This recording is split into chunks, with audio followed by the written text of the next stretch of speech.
Hello, I'm Terry Locke, Director of Community Relations for Chandler Unified School District.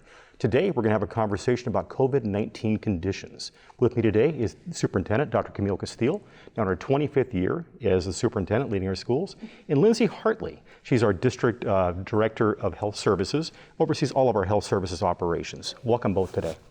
Let's begin for a moment and go back to March 2020. You know, a lot of our teachers were vacationing, our parents were vacationing, and we were starting to learn the magnitude of COVID-19. By the end of the month, Governor Doug Ducey had closed all schools in Arizona for in-person learning, and we were scrambling to provide that virtual instruction. But we were also able to think ahead to the pandemic is going to end one of these days, and we could safely return to school. I'm going to ask Camille first. You developed a reopening task force. What was the makeup of the task force, and what was the task force charged to do?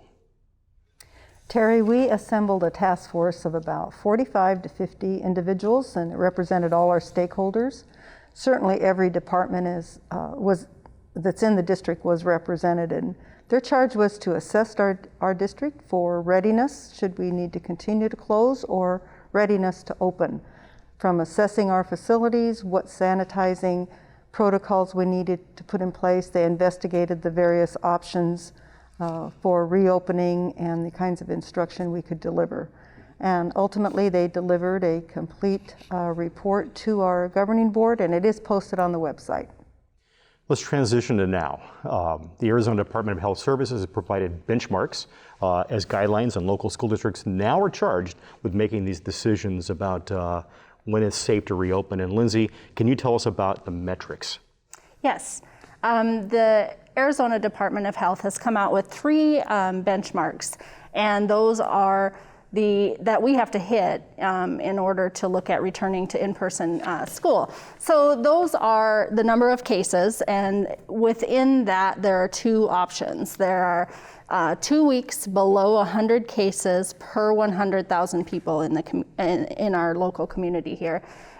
Or we can hit a decline in weekly average of cases for 2 weeks. The next thing is percent positivity, and that's kind of one of the more important goals that we want to hit in our community, and that's a 2-week decline in the percentage of positive cases till we get below 7%. The third benchmark is a 2-week decline in COVID-like illness.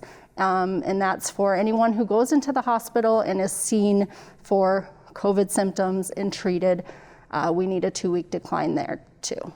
Are they diagnosed with COVID-19, or are they going in because they have symptoms? They're going in because they have symptoms. And so we look for that across the emergency rooms and in the hospitals of people who present with COVID-like symptoms.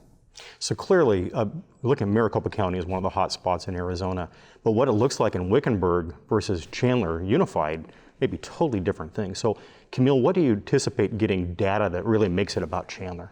Well, I understand the Maricopa County, not the State Department, but the County Health Department will divulge the statistics by zip code and by school district, as well as the city, I believe. And that will give us some options to see where we fall in the metrics. We might be the healthier part of Maricopa, or we might need some more time.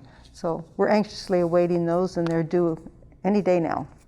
Now, clearly, we don't know what the data is going to look like yet in any kind of detail, of course, but is it possible that a portion of the district could open at a different time, or elementaries before high schools, or vice versa, based on the data? You know, Terry, we're open to everything. We're listening to our parents. We're getting hundreds of emails daily, and we understand that we have those parents that want us to remain closed and those that want us to open.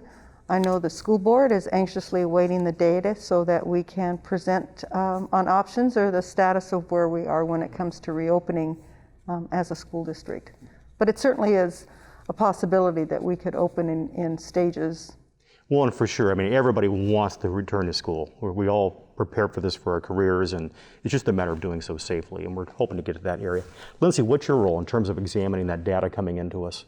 We have been preparing the whole time as part of the task force of the things that we need to do to mitigate the risk of exposure in our schools. So that way, when we do bring students back on campus, we are prepared to meet that need and prevent possible exposures. So Camille, you have parents and community members advising us, including people in the health industry and state leaders and county leaders in that industry. So what's the process the district is going to use to formulate a recommendation to the governing board whenever that's going to happen? Well, Terry, there's a number of things. We're certainly listening to the input from our families.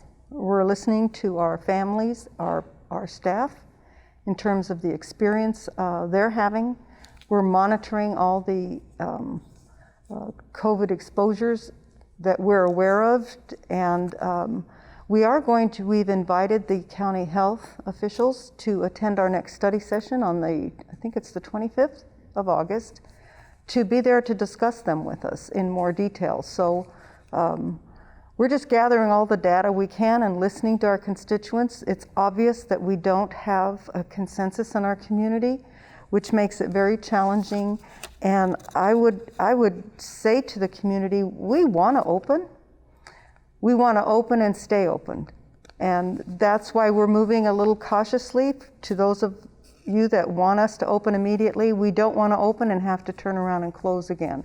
So we're just moving cautiously, and we'll get there.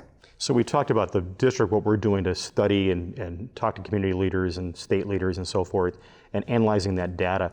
Now, the governing board is elected by the public, and they have the ultimate decision, because the governor has said this is going to be a district by district decision. So what does the governing board look at? We give them a recommendation, or how's that going to look like when it comes to their level?